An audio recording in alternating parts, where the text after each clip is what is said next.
Berjumpa lagi dalam permenungan kita edisi Sabtu 2 April 2022, pekan keempat Prapaskah.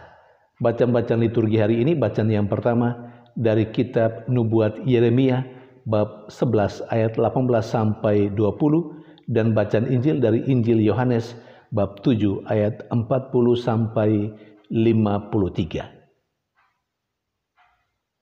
Nabi Yeremia dan para nabi umumnya, bahkan Yesus Kristus mengalami bahwa ada orang-orang yang mereka layani, membentuk kelompok-kelompok yang merencanakan kejahatan, bahkan pembunuhan kepada mereka, kepada para nabi, kepada Nabi Yeremia misalnya, dan bahkan kepada Yesus.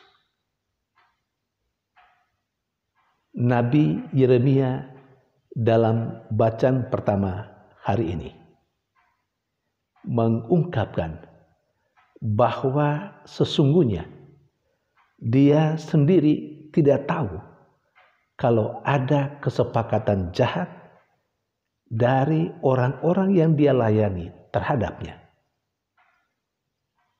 Nabi Yeremia baru tahu setelah Yahweh Tuhan yang mengutusnya memberitahukan kepadanya tentang itu.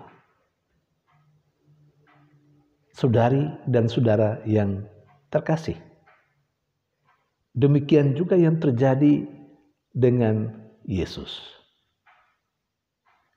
Yesus kita tahu sudah bekerja, berkarya, mengajarkan dan melakukan perbuatan-perbuatan ajaib untuk orang-orang yang ada bersama dengan dia. Tidak saja para rasul, tapi orang-orang yang mengikuti dia. Banyak hal baik yang sudah dia lakukan. Dia melayani mereka. Tetapi masih saja ada orang-orang yang dia layani, membentuk kelompok, merencanakan pembunuhan dan kejahatan terhadap Yesus. Dalam kelompok yang merencanakan kejahatan itu, atau katakanlah selain kelompok yang merencanakan kejahatan terhadap Yesus, pembunuhan terhadap Yesus, tapi masih ada sekian banyak juga orang yang berpihak kepada Yesus. Bahkan termasuk di dalamnya kelompok orang yang disuruh oleh orang-orang Farisi untuk membunuh Yesus.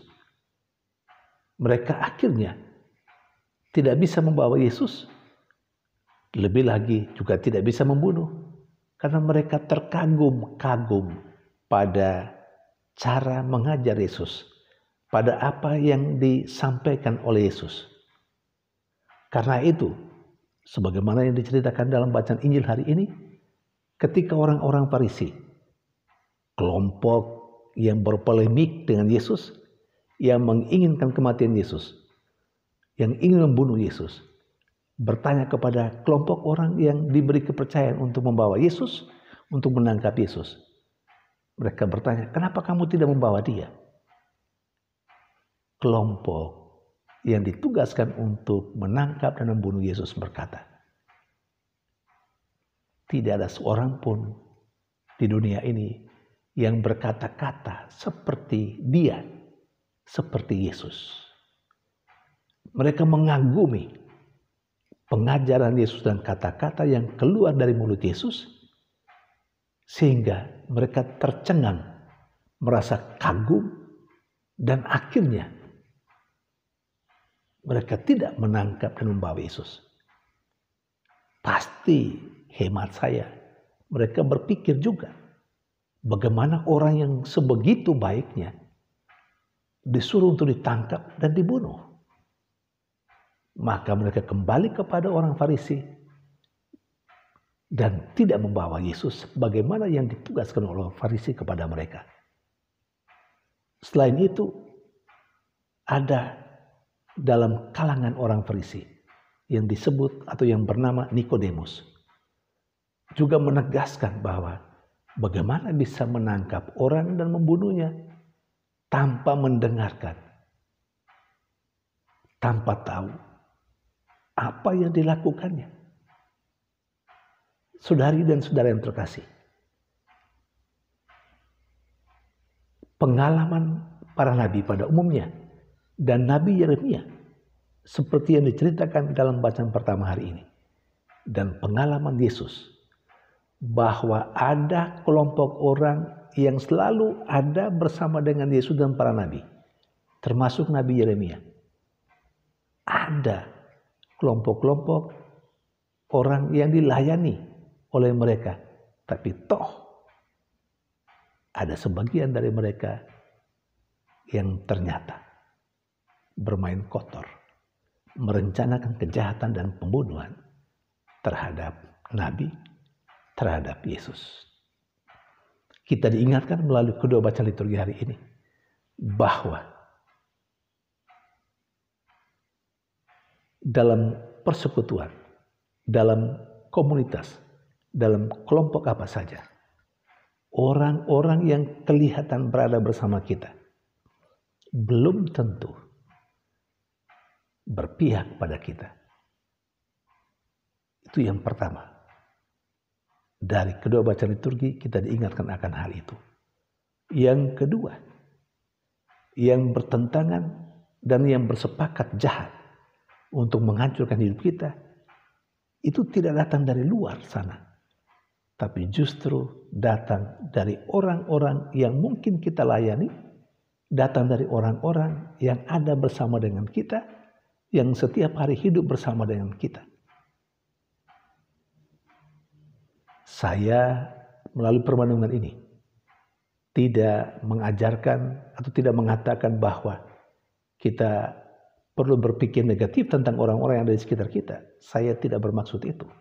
Saya hanya mau mengingatkan melalui inspirasi kedua bacaan liturgi hari ini, mengingatkan kita semua bahwa tidak semua orang yang ada bersama dengan kita menjadi kawan kita.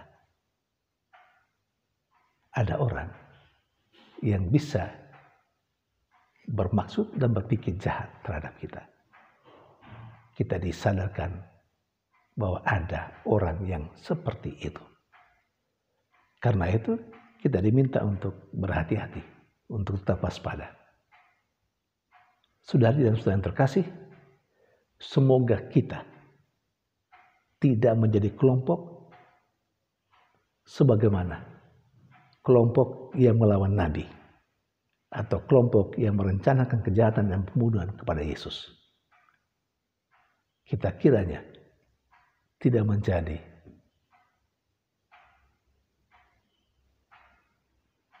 harimau yang berbulu domba terhadap orang atau sesama yang ada dan bergaul dekat dengan kita. Tuhan memberkati.